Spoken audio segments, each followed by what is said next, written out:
Imagine going to a restaurant and eating your favorite chicken dish, while chicken from which it is produced is roaming around your table. Sounds crazy, right? But this is not so distant in the future. A handful of companies have now reached a stage where they are ready to sell their lab-grown meat commercially. So would you eat it if it is made available to you in your nearest supermarket?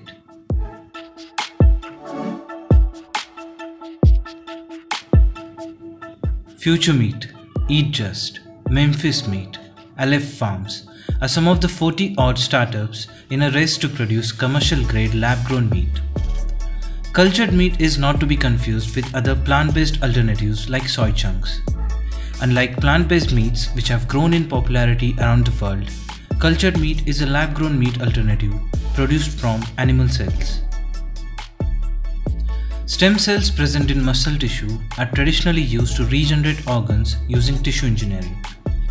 This same technique is used to produce cultured meat. Stem cells are the building blocks of cells and tissues, and by feeding them amino acids and carbohydrates, the muscle cells will be multiplied and grown in the lab. Once muscle fibers start growing, the result is an artificially created meat that resembles actual meat in terms of appearance, texture, and nutrient profile.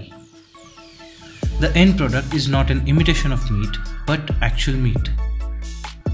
Instead of growing those muscles in an animal and then slaughtering them to eat it, the biological process is mimicked in lab-based conditions.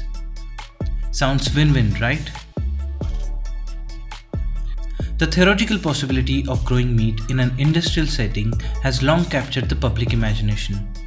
In his 1931 essay, 50 Years Hence, Winston Churchill wrote, "We shall escape the absurdity of growing a whole chicken to eat the breast or wing by growing these parts separately under a suitable medium."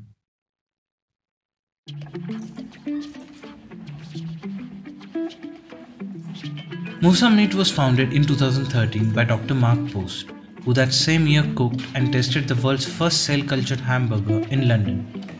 The project was funded by Google co-founder Sergey Brin. Burger made from lab-grown meat was presented to journalists who found the meat lacking qualities of real meat and being too dry as a result of too little fat in the meat.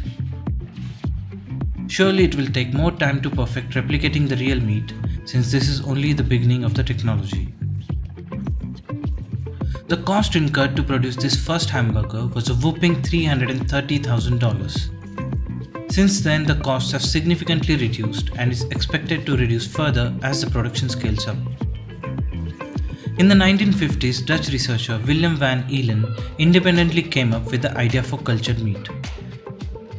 As a prisoner of war during the Second World War, Van Eelen suffered from starvation, leading him to be passionate about food production and food security. Years later, his patent for the process of lab-grown meat was acquired by Eat Just, and since then there has been a rapid progress in this industry. Eat Just is a startup founded by Josh Tetrick, who is passionate about creating a product that will substitute meat produced by slaughtering animals. The cells for Eat Just product are grown in a 1200-liter bioreactor and then combined with plant-based ingredients. Creating lab-grown meat was still the easier part. The next big hurdle was getting the regulatory approval. In December 2020, Eat Just got a major breakthrough when the Singapore government gave the approval to sell its lab-grown meat, making it the first cultured meat startup to get permission to sell their product commercially. The cost has been significantly reduced to about $17 per chicken nugget dish.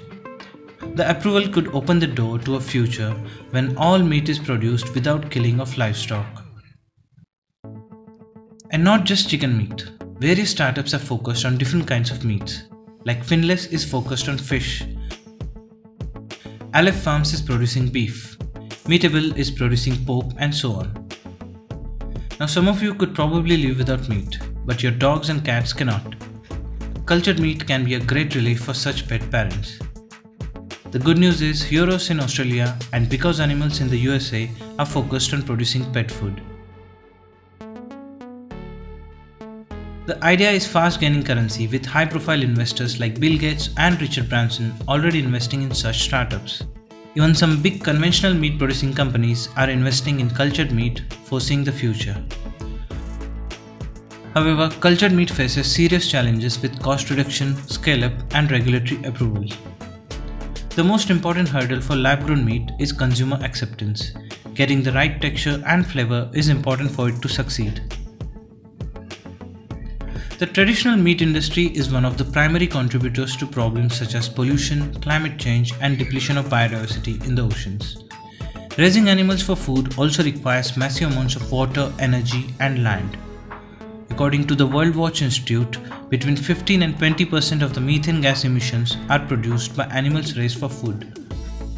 These gases contribute to climate change and can sicken the people who live in communities around farms. It takes 20,000 liters of water to produce just 1 kilogram of meat. In the past 50 years, the fishing industry has exterminated 90% of large fish populations. Owing to these facts, there have been a lot of campaigns to nudge people to adopt a vegetarian lifestyle. Animal activists, vegetarians, vegans, and now even health experts are all against the killing of animals to make meat. But vegan diets are viewed as unappealing by some, and plant-based meat replacements are not always as satisfying in taste as real meat. The companies developing lab-grown meat believe that this is the product most likely to wean committed meat eaters off traditional sources. Even the animal rights organization PETA is happy about it. Meat cultivated in bioreactors also avoids the issues of bacterial contamination from animal waste and the overuse of antibiotics and hormones in animals. Now that's the future we want to see. Improvement instead of absistence.